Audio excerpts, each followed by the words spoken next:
जो टैबलेट है वो ऑलरेडी डीएक्सएन में अवेलेबल है। पर जब भी पेशेंट लोकल एप्लीकेशन के लिए कुछ पूछता था तो हमारे पास फिर हमें नीम की टैबलेट को पाउडर फॉर्म में कन्वर्ट करो, फिर उसे अप्लाई करो, इस तरीके से हमें प्रिस्क्राइब करना पड़ता था। बट ये बहुत ही अच्छी चीज हुई है कि नीम अभी पाउडर फॉर्म में भी अवेलेबल है। तो आप उसके भी अलग अलग तरीके से आप उसका भी फायदा ले सकते हो। नीम को भी अलग अलग नाम से जाना जाता है, नीम है, वेम्बू है, या मराठी में कड़ूनिंब के नाम से इसे जाना जाता है। ये भी बहुत कॉमन हर्ब है। इसके बेनिफिट अगर देखे जाए तो आयुर्वेद में इसे रक्त शोधक कहा गया है। मतलब ये आपके ब्लड पे बहुत अच्छी तरीके से काम करता है, आपके ब्लड को प्यूरिफाई करने का काम करता है। रक्त और पित्त ये जो है वो एक दूसरे से रिलेटेड है। अगर बॉडी में पित्त बढ़ जाता है तो आपका रक्त दूषित होने लगता है या ब्लड आपका इम्प्योर होने लगता है। तो नीम जो है वो पित्त प्रकृति के लोगों पे बहुत अच्छी तरीके से काम करता है, और जिन्हें बार बार बॉडी पे रैश आना, इचिंग होना, या एक्जिमा की प्रॉब्लम होना, या स्किन रिलेटेड कोई भी इशू जिन्हें बार बार होते हैं, उनमें नीम पाउडर बहुत ही हेल्पफुल बताया गया है। दूसरे बेनिफिट्स के बारे में नीम के देखा जाए तो ये वर्म इन्फेस्टेशन में बहुत हेल्पफुल है। अगर इसे आयुर्वेद में कृमिघ्न कहा गया है। अगर किसी के हाथों में बार बार कीड़े बन रहे हैं तो ये पता चलता है। अगर आपके चेहरे पे व्हाइट पैचेस है, या पेट में हमेशा दर्द होता है, खाना डाइजेस्ट नहीं हो पा रहा है, अगर आपके आयुर्वेदिक डॉक्टर के साथ जब आप कंसल्ट करते हो तो ये चीजें बाहर आने लगती है, समझने लगती है कि आपको वर्म इन्फेस्टेशन हुआ है। तो आप ऐसी कंडीशन में नीम का यूज करोगे तो ये प्रॉब्लम रिलीव होने में मदद होती है। यूरिनरी हेल्थ में नीम बहुत अच्छे से काम करता है, लाइक डिटॉक्सिफिकेशन का काम करता है। डाइजेशन रिलेटेड देखा जाए तो इसे यकृत उत्तेजक कहा गया है आयुर्वेद में। यकृत मीन्स लीवर।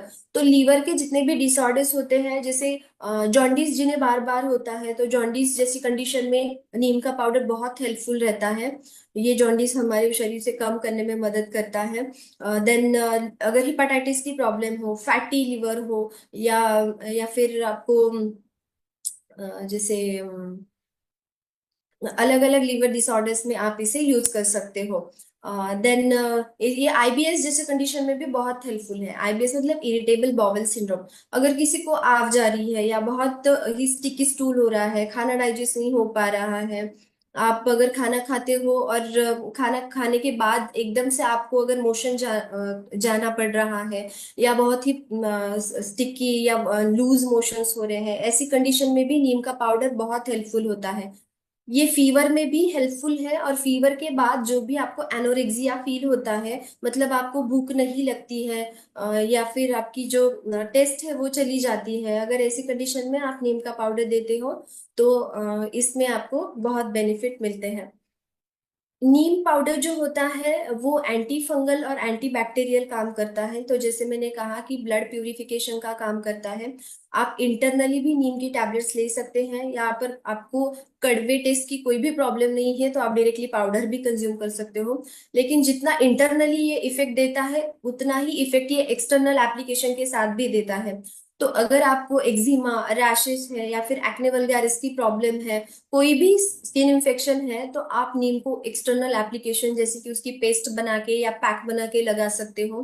बालों अगर बालों में देखा जाए तो नीम, अगर आपको ये जो स्कैल्प है डैंड्रफ बहुत ज्यादा बन गया है, तो ऐसी कंडीशन में भी आप हेयर पैक बना के नीम का पाउडर आप यूज कर सकते हो। तो इससे इन्फ्लामेशन कम होने में भी मदद होती है, और जो रेडनेस, इचिंग वगैरह है वो भी कम होने में मदद होती है।